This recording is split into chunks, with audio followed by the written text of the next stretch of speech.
Te bendeciré en la tierra de plenitud, donde fluye la bendición.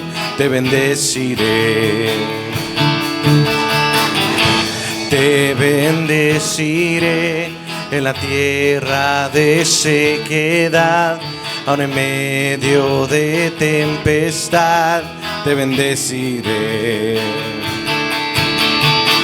Por cada bendición que has dado, yo te alabaré. Y aunque abundare en las tinieblas, aún yo cantaré. Te bendeciré, mi Señor, te bendeciré.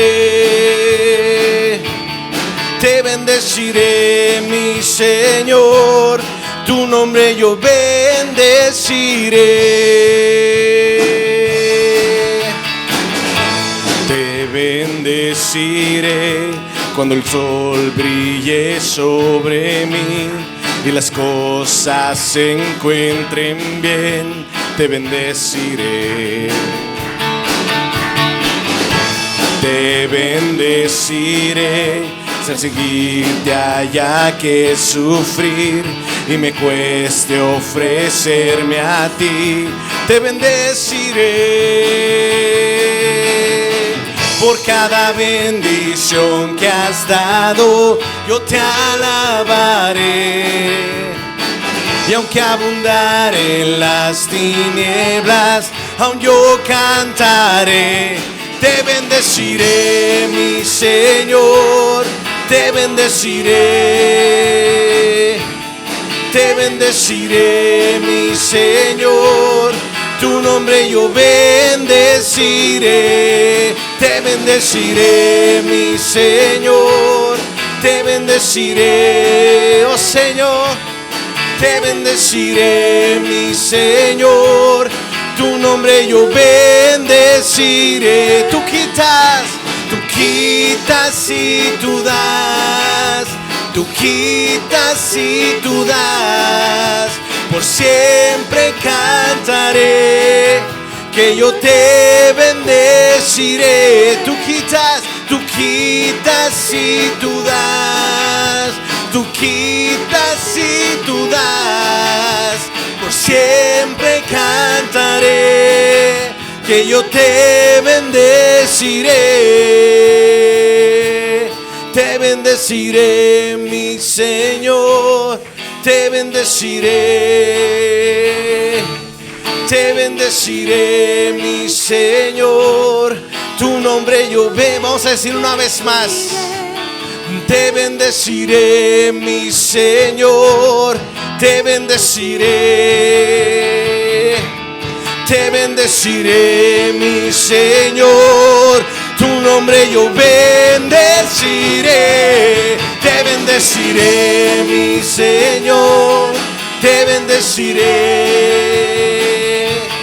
Te bendeciré, mi Señor, tu nombre yo bendeciré. Gracias, Señor. Dale un fuerte aplauso a nuestro Dios.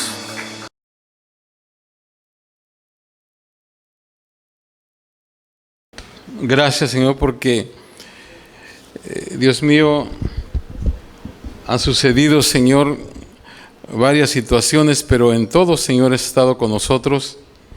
Gracias, Señor, porque tú nos has cuidado, has extendido tu misericordia sobre nosotros, Señor, y hemos podido ver tu mano de misericordia, Señor, en todas las cosas. Gracias, gracias, Señor, gracias. En esta hora, Señor, pedimos, Señor, tu bendición. Gracias, te hemos alabado, te hemos glorificado. Y ahora, Señor, ayúdanos, Padre, ahora que vamos a abrir tu palabra. Danos de tu gracia, Señor, para que podamos, Dios mío, recibir en esta noche lo que tú tienes para nosotros. Gracias por este día, gracias por todo, Señor. Una vez más te pido, Señor, que bendigas a mis hermanos que no están aquí. Ayúdalos, Señor, guárdalos y que, Dios mío, ellos, Señor, en un futuro próximo también los podamos ver, Señor. Si alguno tiene alguna razón justificada por no venir, Señor, a tu casa, pues ayúdalos, Señor. Pero, Dios mío, si es por negligencia o si es porque, Dios mío, hay apatía en sus corazones, obra, Padre, para que, Señor, ellos puedan, Señor, Dios mío, entender que es importante estar en tu casa, Padre. Gracias, gracias. En tus manos ponemos en esta noche lo que vamos a hablar para la gloria de tu nombre, Señor. En Cristo Jesús lo pedimos. Amén. Pueden sentarse, hermanos. En esta noche, hermanos, voy a terminar esta serie que hemos estado por algunas semanas, ¿verdad? Los viernes empezamos hace algunos meses, después suspendimos un poco y luego ya volvimos una vez más.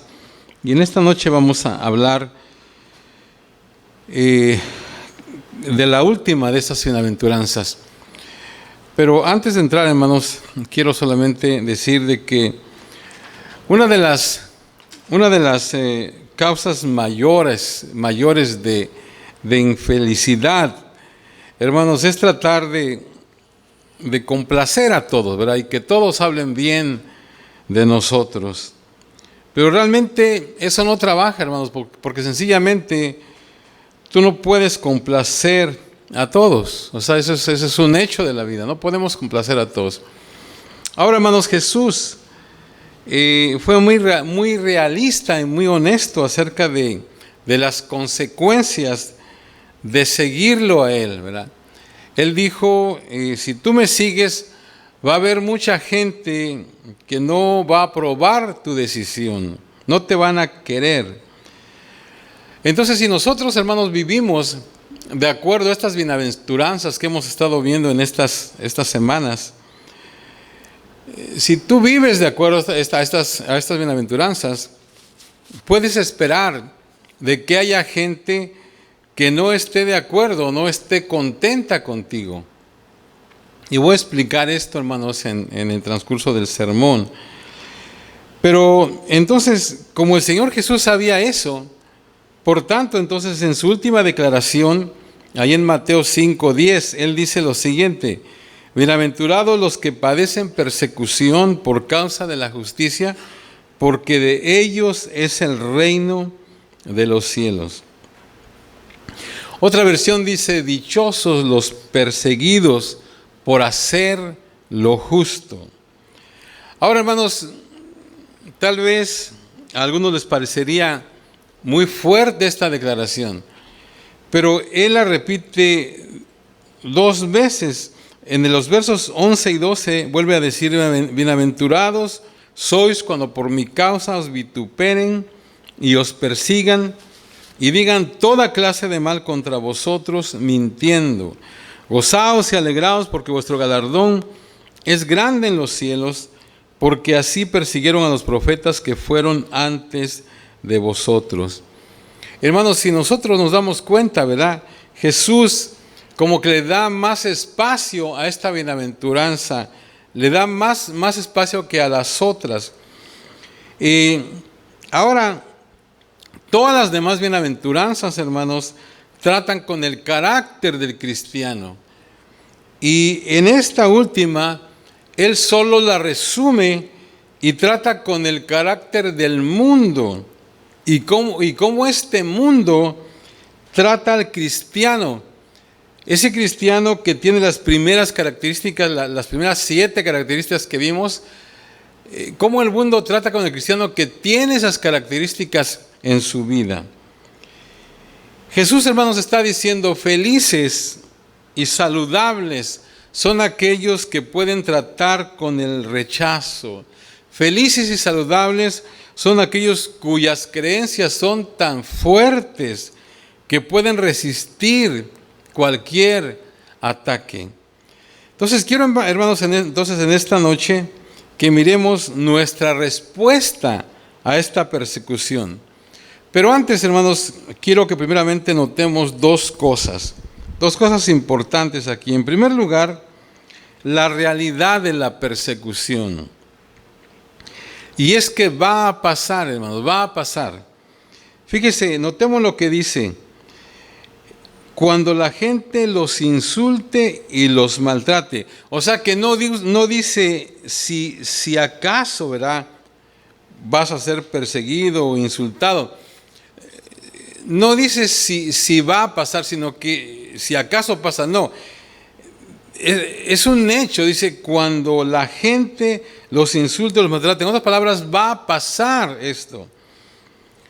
Hermanos, a medida de que el mundo se seculariza cada vez más, se va a volver el mundo más y más hostil hacia el cristianismo.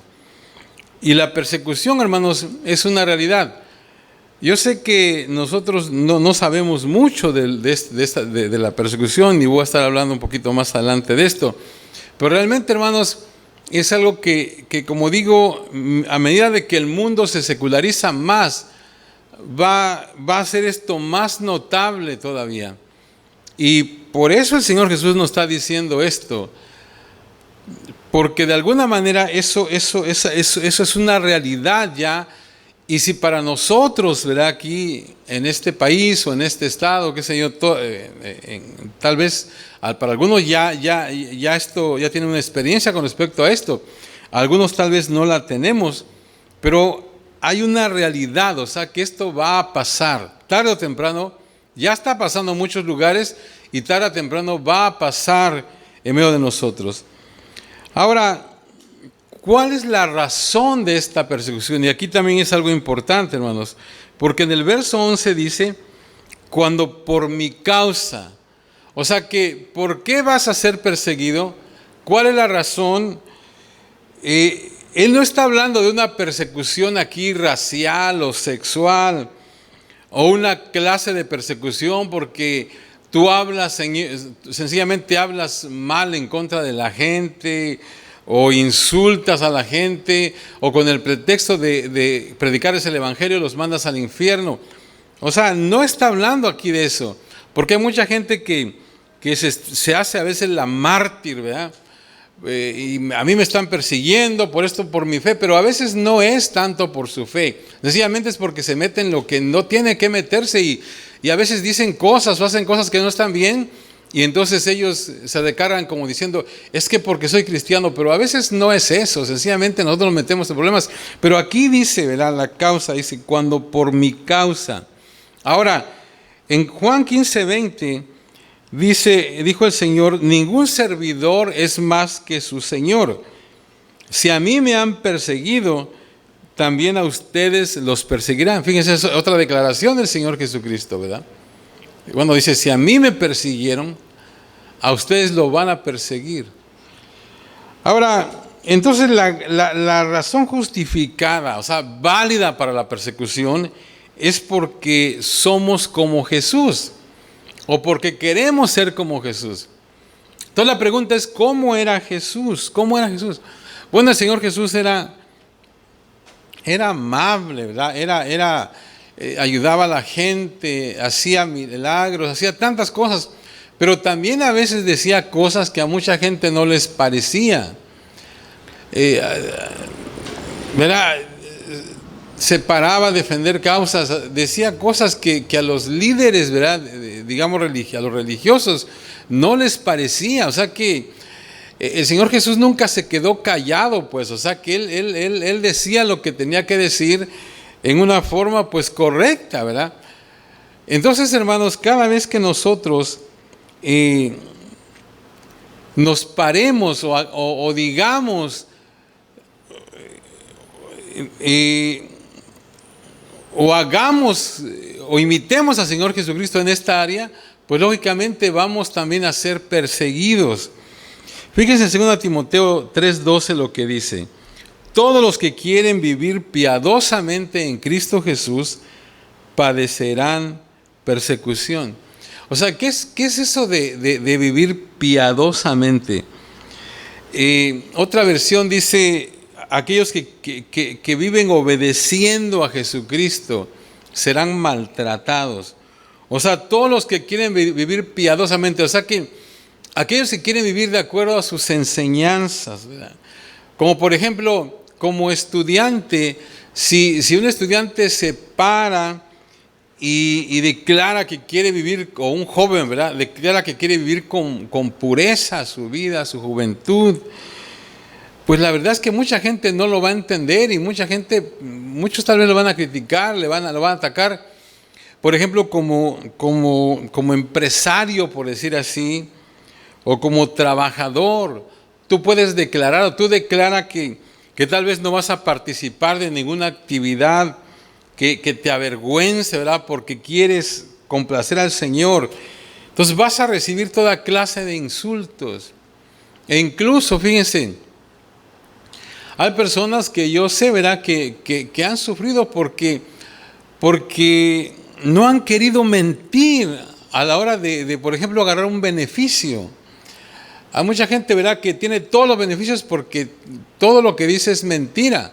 Pero si tú dices, yo voy a parar por la verdad, yo no voy a mentir en esto, pues no vas a ver que no te va a ir tan bien que digamos.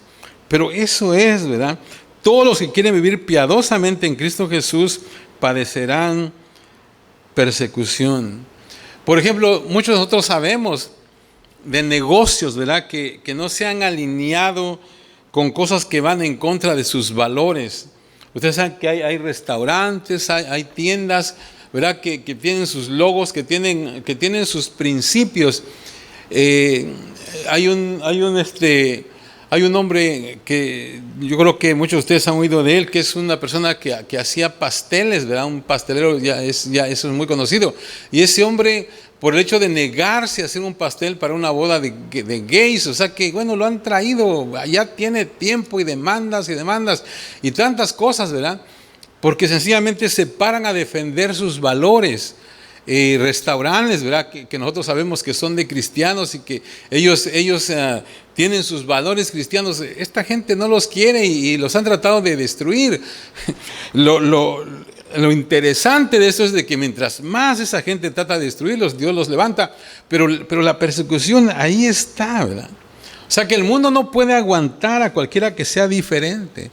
Y Jesús no se amoldó. O sea que Él no hubiera hecho caso de lo que los fariseos querían que Él hiciera. Nunca se amoldó, nunca se conformó. O sea, sencillamente los fariseos o lo seguían o lo mataban. Bueno, pues lo mataron, pero o sea que no hubo otra cosa.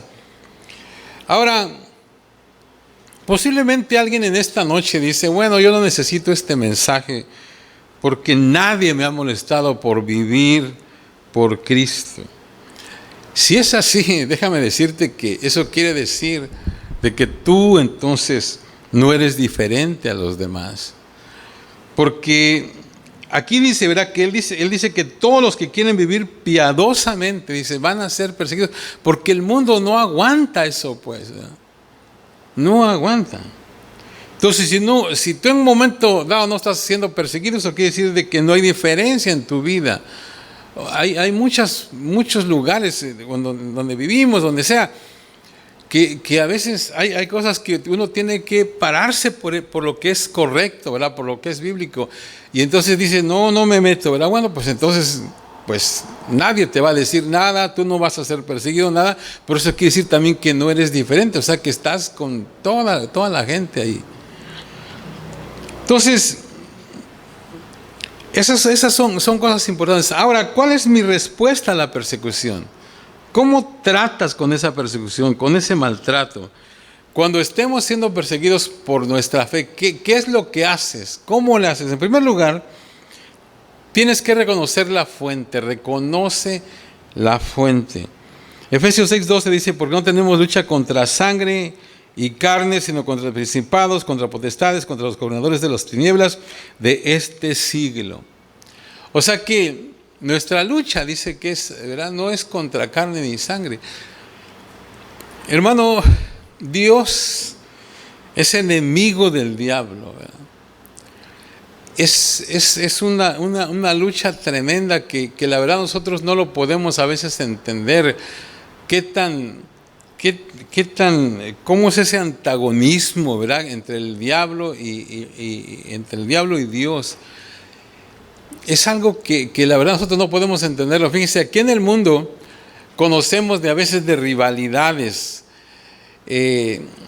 A veces hay rivalidades muy famosas, por ejemplo, de equipos de fútbol o qué sé yo, que hay una rivalidad tremenda, pero eso nomás es en la cancha, después son amigos y todo, y entonces como que no podemos entender qué tan contrario es, digamos, Dios y el diablo, qué tanto odio le tiene el diablo a Dios, no lo podemos entender, pero es una realidad. Y entonces, como el diablo no le puede hacer nada a Dios, entonces lo que hace él es atacar a sus hijos.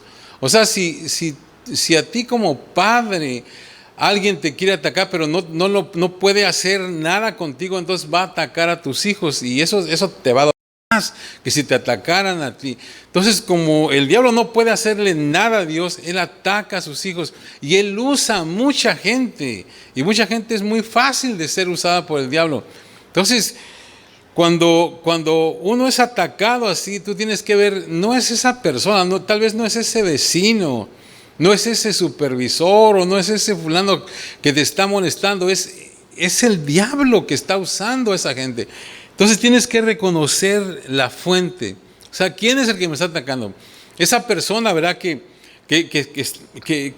me está haciendo la vida difícil. Sencillamente, nuestro deber sencillamente sería nomás orar por esa persona, ¿verdad?, para que Dios obre y que no se deje usar por el enemigo, porque es lo que pasa. ¿Cuántas veces, verdad, nosotros hemos escuchado de gente que dice es que tengo un vecino que me hace la vida imposible, ¿verdad?, o un compañero de trabajo que me hace la vida imposible?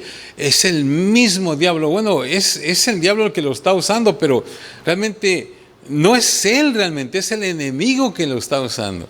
Entonces, ¿qué tenemos que hacer?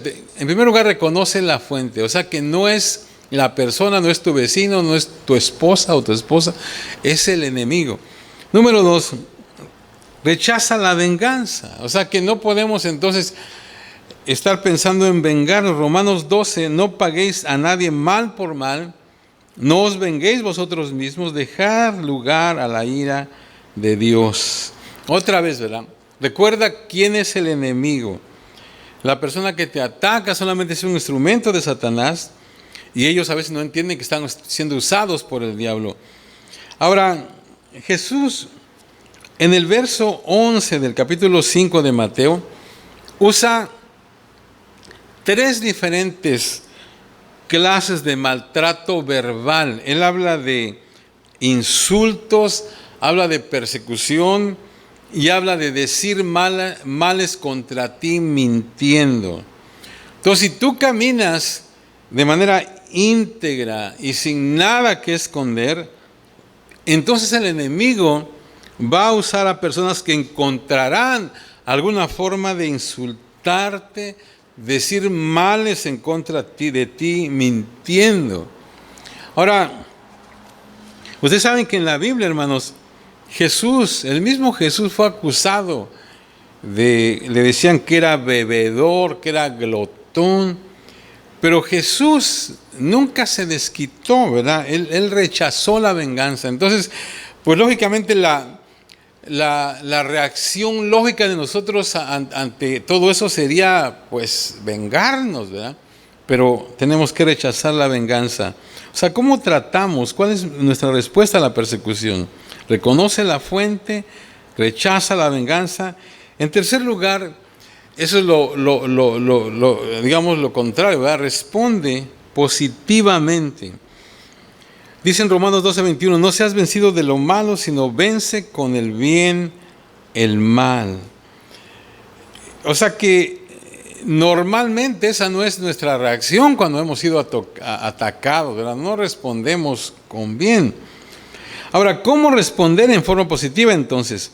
Dice en Mateo 5:44, amad a vuestros enemigos, bendecid a los que os maldicen, haced bien a los que aborrecen y orad por los que os ultrajan y os persiguen. Y esto no es fácil, ¿verdad? Tampoco. Una de las cosas, hermanos, más importantes que podemos aprender es que nosotros estamos en control de nuestras reacciones, ¿verdad? Eso es algo que nosotros hemos aprendido. Nosotros no podemos controlar las cosas que nos pasan. O sea, la mayoría de las cosas que nos pasan no las podemos controlar, ¿verdad? No podemos controlar las cosas que la gente pueda decir de nosotros. No nos gusta, pero no podemos hacerlo. No podemos controlar los eventos, la persecución, el maltrato, pero podemos controlar la forma de reaccionar, podemos controlar cómo escoger responder, y eso sí lo podemos hacer, ¿verdad? Entonces responde positivamente.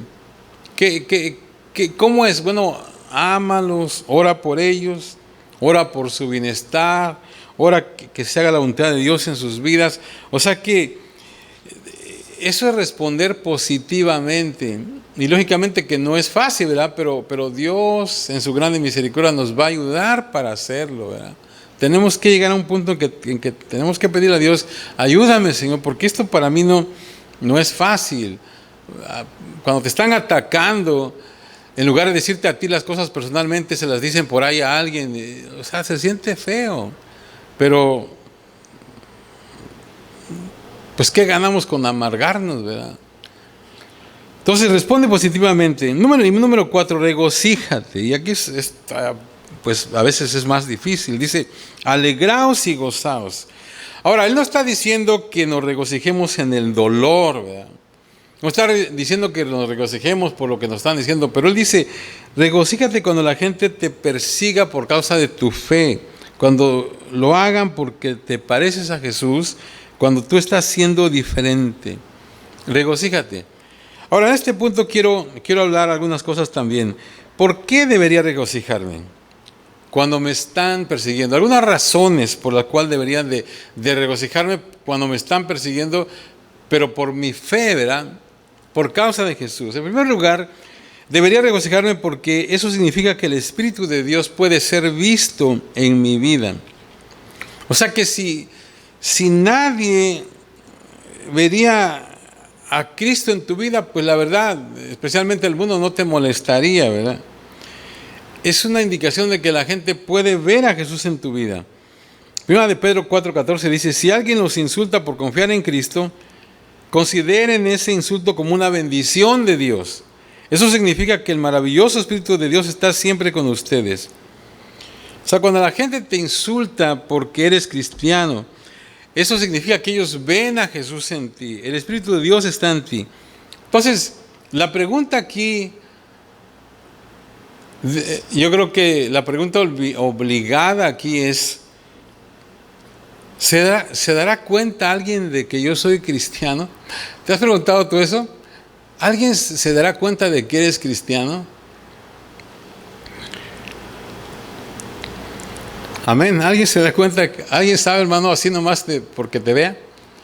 Yo siempre les he platicado, fue una anécdota. En una ocasión un hermano dijo, ¿verdad?, que estaba en un restaurante y dice que estaban comiendo con otro amigo y luego vieron, dice que había una persona, ¿verdad?, ahí sentado del otro lado, y le dice, oye, dice, este es cristiano, dice, ese es cristiano. Y el otro nomás se quedó, pues sí, a lo mejor, ¿verdad? Pero dice que él tenía eso, ¿verdad? Dijo, pero algo tiene, pero yo sé que es cristiano. Y insistió tanto que el otro dice que su amigo, sí, es cristiano. Si tú dices que es cristiano, pues dice que dijo, yo me voy a parar y le voy a preguntar, dice, porque no me puedo quedar con esa duda. Porque algo veo en él diferente. Dice que se paró y fue a la mesa y le dijo, oiga, dice, ¿usted es cristiano? Y dijo, sí, por la gracia de Dios soy cristiano. ¿Y cómo lo notó? Es que dice, algo viene usted, algo diferente, dice. Y luego dice que cuando ya estaba ahí le dijo, y bueno, dice, aunque usted no crea, pero yo también soy cristiano, dice. Y aquel fulano que me dejó solo también es cristiano. Entonces, hermano, yo no sé si alguna vez usted se ha preguntado, ¿se dará cuenta alguien en su vecindario ¿verdad? En la escuela, tal vez en el trabajo, se dan cuenta que usted es cristiano. Entonces, ¿cuál es la razón por la cual me regocijo en la persecución? Porque significa que el Espíritu de Dios puede verse en mi vida. En segundo lugar, otra vez, ¿por qué debería regocijarme? Porque significa que Dios puede confiar en mí.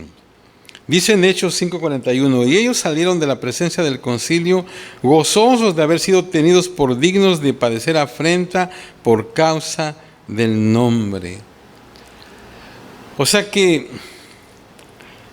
si hay una persecución en contra tuya, en contra mía, deberíamos de regocijarnos porque significa que Dios de alguna manera está confiando en nosotros. Dice que estos estaban gozosos por ser tenidos por dignos, dice, de padecer por causa del nombre. Hermanos, como dije hace un momento, nosotros los cristianos en este país sabemos muy poco, ¿verdad?, de la persecución. O sea que en otras palabras, pues como que la tenemos fácil. Pero sin embargo, hermanos, alrededor del mundo hay miles, yo creo millones de cristianos que están siendo martirizados diariamente. Nosotros no experimentamos eso, hermanos. Sin embargo, sabemos que mientras hay más persecución, se dice que los cristianos se afirman más. O sea, los testimonios, hermanos, de los países en los que hay persecución, dice la gente que la persecución ha hecho que sean creyentes más fuertes. Y yo creo que, hermanos, pues nosotros no oraríamos por eso. Pero sí estaría bien, ¿verdad?, en un momento dado orar para que el Señor nos mande algo así, para que nos hagamos más fuertes, ¿verdad? Porque como nosotros lo tenemos todo, a veces ni siquiera creemos muchas cosas, a veces como que nuestra fe a veces es muy, muy débil porque a veces no ejercitamos nuestra fe. Pero hermanos, que Dios nos ayude, ¿verdad? Porque si hay una persecución, como en este caso, eso quiere decir de que el Señor puede confiar en nosotros, ¿verdad? Y eso nos debería de llenar de gozo. O sea, qué gozo poder estar siendo perseguido por causa de mi fe, ¿verdad? Otra vez no por andarme metiendo en lo que no debo, sino por causa de mi fe. Y en tercer lugar, hermanos, me debería regocijar porque es algo temporal solamente. Segunda de Corintios 4:17 dice, porque esta leve tribulación momentánea produce en nosotros un cada vez más excelente y eterno peso de gloria. Dice esta leve tribulación momentánea. Pablo en el siguiente verso dice que nosotros no miramos las cosas que se ven, sino las que no se ven, porque las cosas que se ven son temporales, entonces son temporales, ¿verdad? No duran, pero las que no se ven son eternas. O sea que Pablo, hermanos, tenía una perspectiva eterna. O sea que él decía, voy a pasar 70, 80 años, máximo tal vez 90 aquí en la tierra, pero voy a pasar miles de millones de años en la eternidad, cosechando las recompensas de lo que hice en mi vida por 70, 80, 90 años. O sea, ¿qué es más importante? Él decía, mira la vida desde la perspectiva eterna. Cuando nosotros, hermanos, tenemos una perspectiva eterna, de momento, ¿verdad?, las cosas que tal vez nos impresionan aquí en la tierra, bueno, ya no tienen importancia. Todo va a quemarse en el día del juicio. Lo que va a permanecer es cómo yo usé mi vida, ¿verdad?, por los 60, 70, 80 años, y luego voy a cosechar las recompensas por millones de años. O sea que tú y yo, hermanos, vamos a pasar mucho más tiempo del otro lado de la eternidad que de este. Pero cómo nos aferramos, ¿verdad?, cómo queremos pues vivir en esta vida. Pero, hermanos, vamos a pasar mucho más tiempo del otro lado de la eternidad. Entonces, si eres perseguido, si eres ofendido, si alguien se burla de ti, te llama fanático, tal vez religioso, Dios lo está viendo, o sea, lo está tomando en cuenta. es solo temporal. Por lo tanto, dice, regocíjate, no te regocijes por la herida. O sea que la meta cristiana no es la persecución, sino que es ser como Jesús. Y si tú eres como Jesús, es inevitable que a alguien no le va a gustar. Entonces, mi respuesta a la persecución: tengo que reconocer la fuente. Número 2, tengo que rechazar la venganza. Número 3, tengo que responder positivamente. Número 4, tengo que regocijarme. Y número 5, tengo que recordar la recompensa. Recuerda la recompensa. Dice el verso 12, vuestro galardón es grande en los cielos. O sea que, hermano, yo creo que hay honores reservados, ¿verdad?, para aquellos que experimentaron persecución.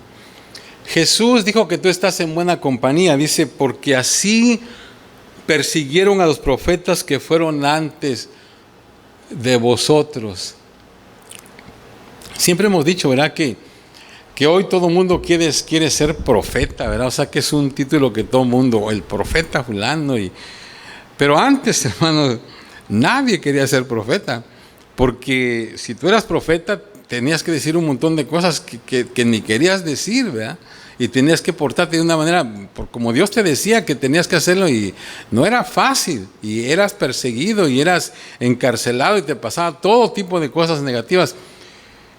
Pero dice ahí, ¿verdad?, que ellos están ahora gozando, y dice que así persiguieron, así como tal vez en algún momento nos persigan, dice que así persiguieron a los profetas que fueron antes de vosotros. O sea que podríamos decir, ¿verdad?, que hay niveles de recompensa en el cielo. O sea, la Biblia dice que habrá una recompensa grande para la gente que sufrió persecución con la actitud correcta. Romanos 8:17, fíjate lo que dice: y como somos sus hijos, tenemos derecho a todo lo bueno que Él ha preparado para nosotros. Todo eso lo compartiremos con Cristo, y si de alguna manera sufrimos como Él sufrió, seguramente también compartiremos con Él la honra que recibirá. O sea, si sufrimos, ¿verdad?, también otra versión dice, si sufrimos con Él, también gozaremos juntamente con Él. Y en Mateo 19:29 dice, esta cita no la tengo aquí, pero dice, cualquiera que haya dejado casas, o hermanos, o hermanas, o padre, o madre, o mujer, o hijos, o tierras por mi nombre, recibirá 100 veces más y heredará la vida eterna. Entonces, ¿por qué nos regocijamos, hermanos? Porque nos enfocamos en las recompensas futuras. Entonces, reconoce la fuente.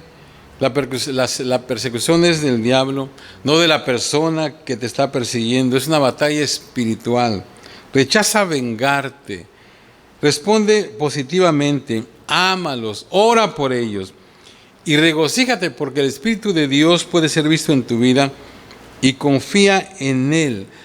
Y acuérdate que es solamente temporal. La recompensa va más allá de cualquier inconveniencia. Y en sexto lugar, hermanos, ya casi para terminar, es que tenemos que permanecer fieles. Permanece fiel.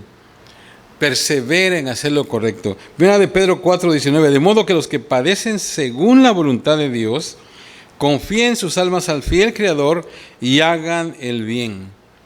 Y este texto, hermanos, es un texto que no es muy popular, ¿verdad? Porque dice que los que padecen según la voluntad de Dios. O sea, hermano, esto no lo escuchamos mucho, ¿verdad?, en los programas de televisión. Lo que oyes tal vez en la televisión es a veces que Dios quiere que siempre estés feliz, que seas saludable, que seas millonario, que si estás enfermo es porque tal vez tienes un pecado, ¿verdad?, o estás fuera de la voluntad de Dios. Pero la Biblia, hermanos, aquí dice que algunas veces el sufrimiento, ¿verdad?, es la voluntad de Dios. Y eso es exactamente lo opuesto a lo que muchos enseñan ahora. Luego dice que aquellos que están sufriendo deben encomendar sus almas al Creador y que continúen, dice, haciendo el bien. En otras palabras, permanece fiel, persevera en hacer el bien. El apóstol Pablo, hermanos, fue un hombre incansable. O sea que como que nada podía parar al apóstol Pablo. Y en una ocasión en el libro de los Hechos, él decidió ir de regreso a Jerusalén, volver a Jerusalén. Y dice ahí, ¿verdad?, que muchos le dijeron, oye, hay un grupo en la ciudad que se han comprometido a matarte. Incluso algunos han hecho un voto delante de Dios, ¿verdad?, que te van a matar si tú vas allá. ¿Y cuál fue la respuesta, hermanos, del apóstol Pablo? Él dijo, bueno, tarde o temprano, de todos modos me voy a morir, no me importa. Yo voy a ir a Jerusalén. Entonces, ¿qué es lo que podría a nosotros detenernos? ¿Qué es lo que nos podría detener a nosotros? ¿Alguna crítica tal vez? Porque como les digo, hasta ahorita, realmente aquí nosotros no sabemos, ¿verdad?, de lo que es la persecución. ¿Alguna crítica? ¿Alguna mirada fea tal vez? Alguna cosa así casi sin importancia. A veces hay mucha gente que a veces nada porque no le saludas o qué sé yo, ya se siente, ¿verdad? Ya no quieren venir. Tengo unas preguntas para terminar, hermano. En primer lugar, ¿qué es lo que te está costando tu fe? Como dije, en muchas partes del mundo a las personas les está costando su vida. Nosotros no sabemos aquí mucho de eso. Sabemos muy poco del sufrimiento. No tenemos que sacrificarnos. A veces pensamos, ¿verdad?, que nuestros problemas son muy grandes, pero una gran parte del mundo quisiera tener la clase de problemas que nosotros tenemos. O sea que realmente la pregunta es, ¿qué es lo que tu fe te está costando?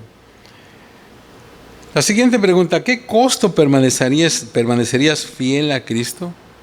O sea, ¿qué podría causar que yo negara mi fe? Otra vez, ¿verdad? Nosotros, la mayoría, no estamos preocupados acerca de la persecución, porque para mucha gente aquí todo es conveniencia, ¿verdad? Si no es conveniente, no lo voy a hacer. Solamente si conviene, lo hago. Hemos tenido a veces gente aquí, ¿verdad?, que solamente porque le llamas, no me presiones, ¿verdad?, me estás presionando, así que no me presiones. Hemos dicho, ¿verdad?, de que mucha gente ahorita en esta pandemia, nada más porque viene la pandemia, ya dejaron de venir a la iglesia. Ya no vienen. O sea, imagínate si viniera una cosa fuerte, más fuerte, pues ni siquiera sé que conocía al Señor, ¿verdad? O sea, si son una sola pandemia, ya lo sacó de la iglesia. O sea, ¿a qué costo permanecerías fiel a Cristo? Y número 3, ¿cuánta gente sabe que eres cristiano? ¿Cuánta gente en el trabajo sabe que eres un creyente? No que vas a la iglesia. ¿Cuántos de ellos saben lo que crees? O sea, hay una gran diferencia. Tal vez algunos sepan que vas a la iglesia, pero ¿cuántos saben realmente lo que crees? Se dice que la razón número 1, hermanos, por lo cual la gente no testifica, es por temor a ser rechazados. ¿Qué pensarán si les digo que Dios los ama? ¿Qué pensarán si les digo que Cristo murió por mí y por ellos? Hermanos, decimos a veces, ¿qué pensarán si los invito a la iglesia? O sea, ¿cuál será su reacción? Y yo creo, hermanos, tenemos que olvidarnos de eso, porque hay miles de personas que se están yendo al infierno si nosotros no hacemos nada, si nosotros no los invitamos, si nosotros... Esta es una frase, ¿verdad?, que yo sé que es muy trillada, pero se dice que hay muchos que la única Biblia que van a leer es tu vida, o sea, es lo que tú les vas a decir, o sea, no hay una forma más de que ellos puedan conocer al Señor.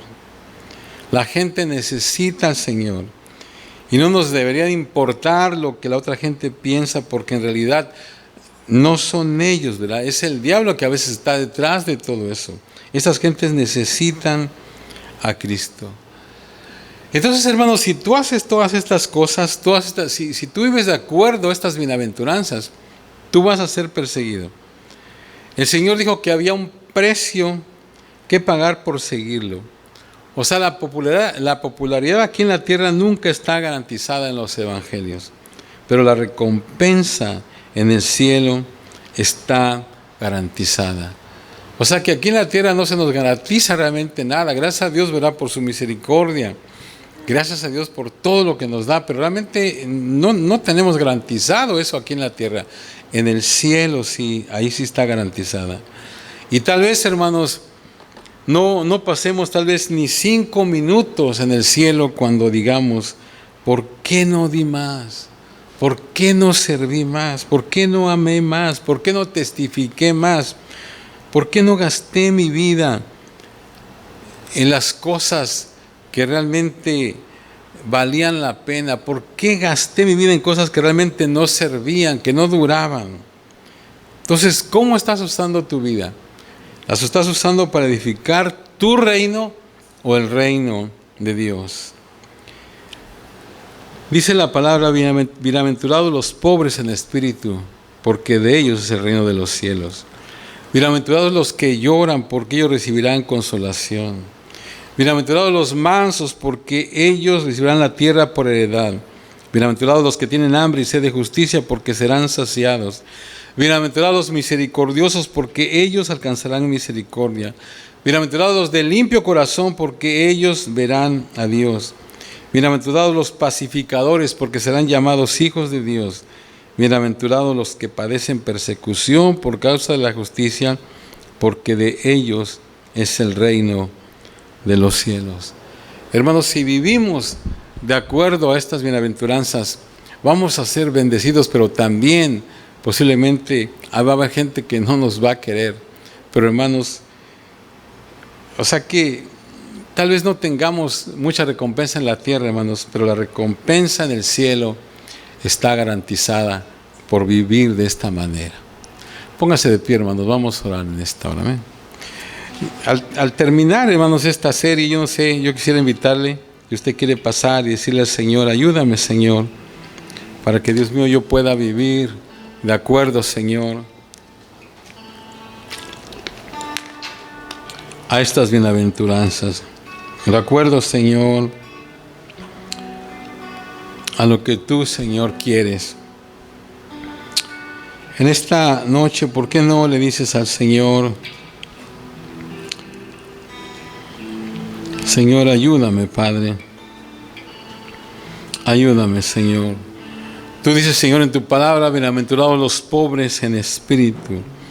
Señor, hablamos de humildad, Señor. Ayúdanos a ser humildes, Dios mío. Ayúdanos a ser humildes, Señor. Porque dice que de ellos es el reino de los cielos. Bienaventurados los que lloran, porque ellos recibirán consolación. Señor, podemos, Dios mío, recibir, Dios mío, la consolación de parte tuya. Tú, Señor, tienes cuidado de nuestros dolores, de nuestras situaciones difíciles, Señor. Gracias porque podemos correr a ti. Bienaventurados los mansos, porque ellos recibirán la tierra por heredad. Cuando practicamos la mansedumbre, Señor, la tierra es nuestra. No hay nada que no podamos lograr, Señor, si practicamos la mansedumbre. Bienaventurados los que tienen hambre y sed de justicia, dice tu palabra, porque serán saciados. Señor, ayúdanos, Señor, para que, Dios mío, siempre haya en nosotros ese deseo, Señor, y que entendamos de que en ti, Señor, tú eres la fuente de la satisfacción completa, Señor. Los que tienen hambre y sed de justicia, seremos saciados. Gracias, Señor, ayúdanos a ser misericordiosos, porque de esa manera nosotros alcanzaremos misericordia también. Dios mío, que no andemos demandando justicia, porque si demandamos justicia, pues también vamos a tener que nosotros, Señor, Dios mío, responder de acuerdo a eso. Pero, Señor, ayúdanos, Señor, para que podamos ser misericordiosos. Ayúdanos, Señor, a limpiarnos. No solamente estemos preocupados, especialmente en estos días, por Señor, andar, Señor, con las manos, Señor, limpias, con nuestros autos, con nuestras casas limpias, para no, Señor, que no venga ese virus, sino que, Señor, a preocuparnos también de esa manera por lo interior. Señor, ayúdanos, Padre. Y Dios mío, ayúdanos, Señor, para que podamos ser pacificadores. Que, Dios mío, nosotros podamos, Señor, vivir en paz, Señor, porque dice que seremos llamados hijos tuyos. Y ayúdanos, Señor, para que en medio de la persecución, Señor, por causa tuya, podamos permanecer fieles, Señor. Y tú, Dios mío, nos ayudes, Señor, a permanecer fieles. Dios mío, no sabemos, Dios mío, lo que viene para la iglesia. Señor, no sabemos con tantas cosas, Señor, que están pasando en estos días. Dios mío, hay muchos pastores, Señor, que ya no pueden abrir sus iglesias, no pudieron por esta pandemia. Y de alguna manera les pegó fuertemente a muchas iglesias, Señor. Y Señor, el enemigo tal vez está regocijando porque muchas personas ya se quedaron, algunos se quedaron sin iglesia, o muchos que empezaban a ir tal vez ya no pudieron seguir. Y Dios mío, de alguna manera, Señor, el enemigo está atacando a tu iglesia. Ayúdanos, Señor, a seguir adelante. Bendice a cada uno de mis hermanos en esta noche. Dios mío, el día lunes, Señor, que empiezan a trabajar en sus trabajos, en sus negocios, donde quiera que anden, Señor, que ellos puedan, Dios mío, pararse a defender la verdad, Dios mío, y cuando lo hagan, quizás hay gente que no les va a gustar, pero Dios mío, permite que podamos permanecer fieles a ti, Señor, fieles a ti, Padre. Gracias, gracias, Señor, aleluya.